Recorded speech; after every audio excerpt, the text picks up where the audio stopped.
Yes. Absolutely phenomenal. So it was attended by rulers of Dubai, and also leaders of Arab countries were also there. And what an opening night it was. So in case you missed it, Morgan Freeman narrated the opening ceremony. He was joined by Qatari YouTuber Ghanim Al Mutta, who spoke about diversity from the Quran. Of course, the music performance was by Jungkook of BTS fame. And he was alongside Qatari singer who was absolutely sensational, by the way, Fahad Al-Kubaisi. So it was a historical day for the region. It's the first time it's ever happened. And then it was attended by His Highness Sheikh Mohammed bin Rashid Al Maktoum, Vice President and Prime Minister of the UAE and ruler of Dubai. So he said Qatar's successful hosting of the tournament is an achievement for the Arab world in general and a valuable addition to the Gulf region's sporting landscape. And His Highness Sheikh Mohammed wished further progress and prosperity for Qatar.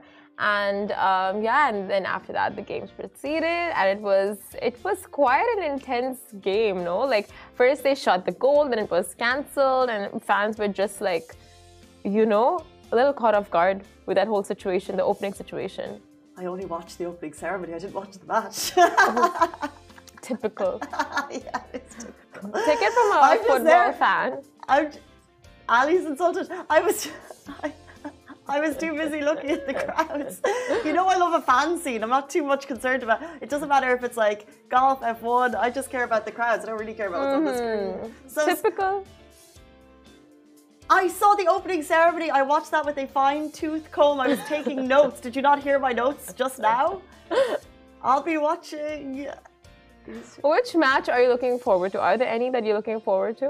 Well, we did I don't know if you guys are doing this in your office, but we did a round robin and we picked out the teams that we're going to be supporting. So France, all the way.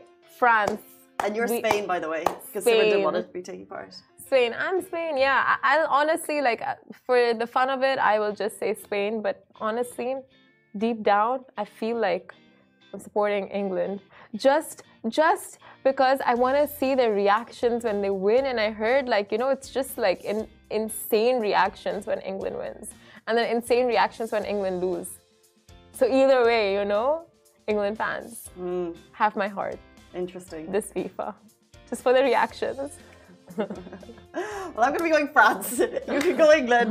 But where are we going to go to watch it, right? Because, by the way, fan zones in Dubai, phenomenal. And you were where last night? I was at the Dubai Media City Amphitheater. It was like a big Megadigan setup, and it was amazing. The turnout where I was incredible. Like, it was properly packed. And for the first match itself, and they had all these food stalls, activities, they had a Christmas tree lighting. It was like a mix of Christmas and football, like the best of two occasions. Genius. Fab. Where were you? And the screen is up on that, I guess, where the stage is. Yeah, and like it's a one big screen, or do they have kind of like different setups? One massive screen that can be seen from any corner of the venue. So cool. Yeah.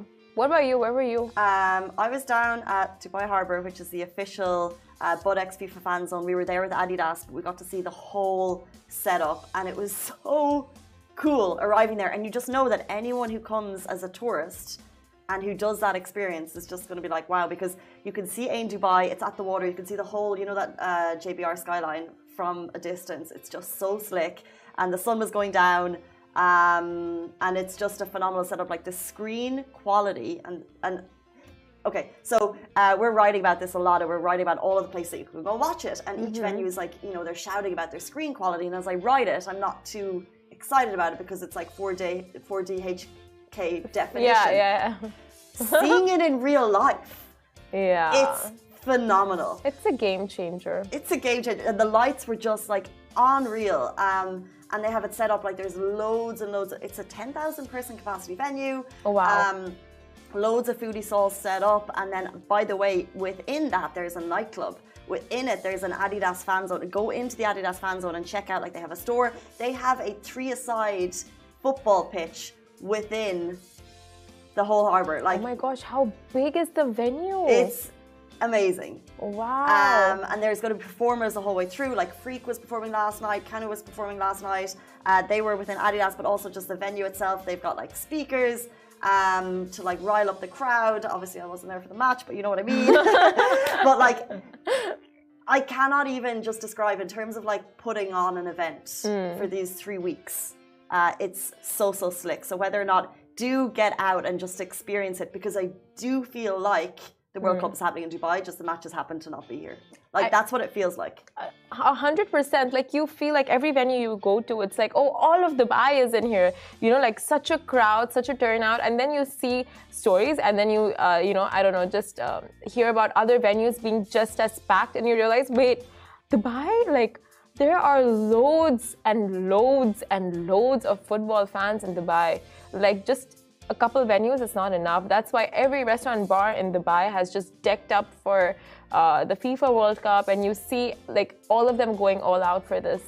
There's a couple of big ones. So there was obviously the Bugatti Guns one, which you were at last night. There's the IS Ibn Battuta Press Play. They have fans on there, and also ISD. We got videos last night. This is in Sports City. They have a huge family-friendly World Cup fan zone. 64 matches will be broadcast live on the 3